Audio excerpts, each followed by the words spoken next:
Диалог по Гагаузии.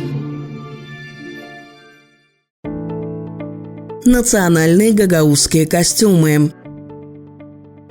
Национальный костюм является ключевым элементом культуры и быта народа. Гагаузы гордятся своим национальным одеянием. Оно отличается сдержанностью, темными тонами, но в то же время изысканными деталями, вышитыми с большим мастерством. Сегодня местные жители носят гагаузский национальный костюм на фестивалях и других культурных мероприятиях. Одежда гагаузского мужчины состоит из рубахи с воротником-стойка, брюк широкого покроя, широкого красного пояса и шапки с цветком, расположенным с левой стороны. Женский национальный костюм состоит из тканевой рубахи ручной работы, платья и платка темных оттенков. По праздникам женщина также носит красный или розовый цветок, который закрепляется на углу платка, чуть ниже уровня глаз. Особым элементом национального костюма гагаузов являются свадебные платья. До 70-х годов прошлого века свадебное платье могло быть синим, зеленым или красным. Сегодня красотой гагаузских национальных костюмов, сшитых 100 лет назад, можно любоваться в музее в селе Бешалма.